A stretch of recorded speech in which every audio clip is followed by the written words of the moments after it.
Baik, kita mulai. Bismillahirrahmanirrahim. Assalamualaikum warahmatullahi wabarakatuh. Selamat bertemu kembali. Hari ini kita coba membahas mengenai pokok bahasan masih dalam dunia manajemen, dasar manajemen, yaitu koordinasi dan rentang manajemen.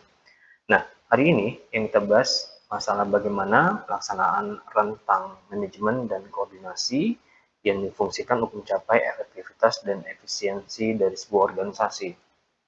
Seperti kita tahu bahwa yang namanya manajemen dalam sebuah perusahaan itu ada level-levelnya. Ada level atas, level menengah, dan level bawah, top, middle, dan lower management. Tentunya dalam pembagian kekuatan dan kekuasaan dalam sebuah perusahaan ini dilihat dari bagaimana bagian tersebut atau posisi tersebut mempunyai tanggung jawab dan kewenangan yang berbeda-beda, gitu ya. Nah, dalam mengatur siapa harus melakukan apa dan apa tanggung jawabnya, itu perlu adanya koordinasi, perlu adanya penataan, dan tentunya besar kecilnya dari bagian tersebut juga harus dilihat apakah bagian itu harus mempunyai sub bagian lagi atau mungkin bagian tersebut harus ada orang yang dalam jumlah yang baik atau sedikit.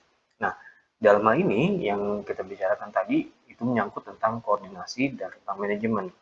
Jadi yang namanya koordinasi secara sederhana ini berfungsi untuk menyelaraskan aktivitas-aktivitas yang ada dalam organisasi agar tujuan perusahaan tercapai dengan efektif dan efisien. Jadi begitu kita ngomongin ada yang namanya pembagian kekuasaan dalam sebuah organisasi, misalnya dari presiden direktur menjadi bagian-bagian besar atau divisi atau departemen besar, maka setiap departemen atau divisi atau bagian tersebut harus bisa melakukan kerjasama dengan baik. Nah, untuk itu diperlukan adanya koordinasi atau penyelarasan dari aktivitas dalam organisasi tersebut. Tujuannya adalah satu untuk membuat pekerjaan menjadi tepat dan efisien, gitu ya. Sedangkan yang disebut sebagai rentang manajemen berkaitan dengan seberapa banyak bawahannya, entah itu bawahan langsung dalam jumlah orang atau bawahan langsung seperti sub dari departemen atau sub dari bagian atau sub dari unit seperti itu. Nah, tergantung penyebutannya. Nah, sekali lagi ini semua perlu dikelola dengan baik sehingga tidak terjadi yang namanya duplikasi pekerjaan atau tumpang tindih atau adanya overlapping gitu ya. Jadi koordinasi yang baik dalam sebuah organisasi itu tujuannya adalah yang pertama tadi tidak ada duplikasi pekerjaan, ada overlapping, ada ada pekerjaan yang menjadi rebutan atau ditinggalin karena memang tidak ada yang melakukannya karena terjadi tidak ada koordinasi antar bagian. Poin kedua, koordinasi ini ditujukan untuk memastikan informasi yang mengalir dengan lancar dari departemen ke departemen yang lain. Seperti itu. Jadi kalau misalnya ada departemen pembelian gitu ya, dia berkomunikasi, melakukan informasi dengan bagian keuangan gitu ya, dengan bagian gudang dan seterusnya, sehingga ini informasi itu tidak tumpang tindih, sehingga ini tidak terjadi salah informasi, sehingga ini nanti jadi salah pengambilan keputusan gitu ya. Lalu berikutnya menciptakan sinergi antar departemen sehingga akhirnya setiap departemen bisa menjalankan fungsi yang baik sehingga akhirnya bisa terbangun sinergisitas yang cukup efektif dan efisien. Itu pentingnya dari organisasi. Jadi koordinasi ini sekali lagi adalah sebuah hal yang penting gitu ya. Kenapa? Karena kalau misalnya koordinasi nggak berjalan dengan bagus, jangankan membuat pekerjaan menjadi efektif atau efisien, mungkin tanpa koordinasi yang bagus malah menjadi pekerjaan menjadi sia-sia bahkan mungkin akan menjadi kontraproduktif seperti itu. Berikutnya, ini salah satu contoh dari penggunaan koordinasi yang baik.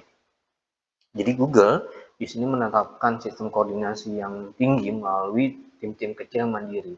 Tim kecil yang mandiri ini dikenal dengan cross-functional teams. Jadi cross-functional team adalah tim kecil di mana dia bisa melakukan pekerjaan untuk timnya dan dia bisa berkoordinasi dengan tim di bagian yang lain. Kenapa seperti itu?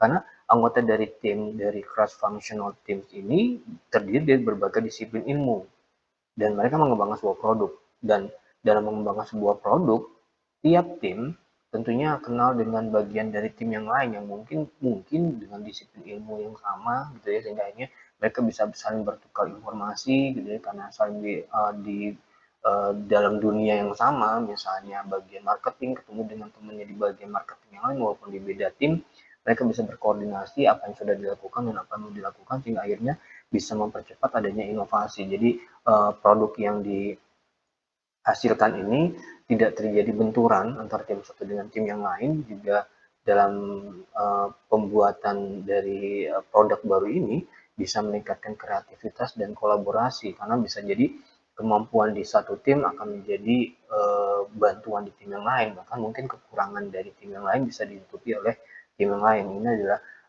apa yang dilakukan oleh Google, di mana dia mencoba untuk membuat sebuah sistem koordinasi yang bagus disebut sebagai cross functional team. Nah, setelah kita ngomongin yang namanya koordinasi, kita ngomongin namanya rentang manajemen. Secara sederhana, rentang manajemen adalah jumlah bawahan yang dapat dikelola oleh seorang manajer secara efektif. Pertama kali istilah ini dikeluarkan oleh Fayol dan Gulick.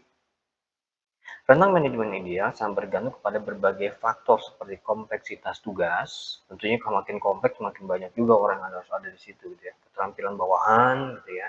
Kalau bawahannya udah cukup terampil, yang itu nggak butuh banyak orang. Dan jenis pekerjaan atau manajemen yang ditetapkan, gitu ya. Seperti manajemen terbuka, tertutup, gitu ya. Saya pernah baca sebuah artikel yang bilang bahwa jumlah bawahan yang ideal untuk satu orang pimpinan sekitar 5 orang. Tapi sekali lagi, itu adalah sebuah teori. Mungkin di sini bisa berubah, gitu ya. Bisa dilihat dari sini, kalau misalnya kompleksitas tugasnya tinggi, ya orangnya harus banyak. Gitu. Tapi kalau misalnya idealnya di batasan, sebagai batasan, bila memang harus ada angka yang dikeluarkan, ya itu tadi sekitar 5, gitu ya. 5 orang bawahan untuk satu orang pemimpin. Tapi sekali lagi, kita tidak bisa membuat ini menjadi sebuah hal yang mutlak seperti itu. Nah, ada dua model rentang manajemen. Yang pertama adalah rentang manajemen yang sempit, di mana di sini mengizinkan manajer untuk mengawasi lebih sedikit bawahannya, gitu ya, sehingga memberikan banyak perhatian individual. Nah, biasanya cocok untuk sebuah organisasi yang membutuhkan pengawasan yang ketat. Misalnya bagian keuangan, gitu ya, bagian keuangan berhubungan dengan uang masuk, uang keluar, sebaiknya memang dibuat dengan rentang manajemen yang kecil, sehingga akhirnya nanti pimpinan atau supervisor, gitu ya, bisa mengawasi bawahannya, sehingga akhirnya bisa tercipta sebuah sistem kerja di mana bisa diminimalisasi terjadi kecurangan dan lain sebagainya, seperti itu. Lalu berikutnya adalah tentang manajemen luas. Di sini sebuah sistem yang mengizinkan seorang manajer untuk mengawasi banyak bawahan, gitu, sehingga akhirnya bisa meningkatkan efisiensi dari sebuah organisasi. Biasanya di sini bisa dijalankan bila organisasi tersebut mempunyai SOP yang cukup baik, yang terstandarisasi dengan baik, gitu ya, sehingga dengan SOP itu setiap karyawan tidak terlalu harus diperhatikan oleh pimpinan. Jadi pimpinan bisa membagi perhatiannya menjadi lebih luas, gitu, karena sekali lagi bawahan bisa berjalan tanpa harus diawasi karena sudah mempunyai sistem operasi yang sudah terstandar.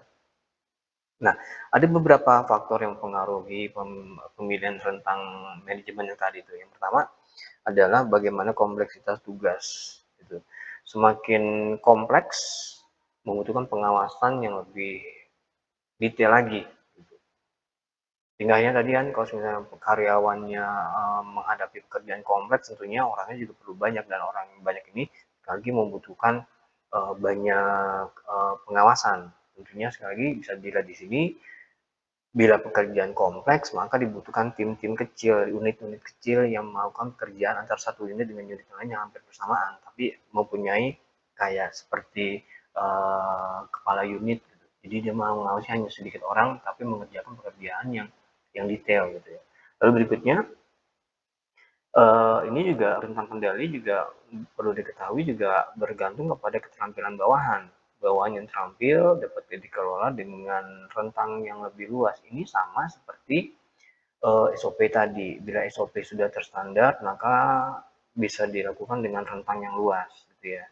Kenapa? Karena bawahan yang tahu apa yang harus dikerjakan, bawahan yang tahu bahwa bagaimana mengerjakan sesuatu, itu lebih mudah untuk diawasi. Kenapa? Karena dia tahu konsekuensi dari sebuah pekerjaannya dan tanggung jawabnya, sehingga dia bisa mengerjakan tanpa harus adanya pengawasan yang sangat detail.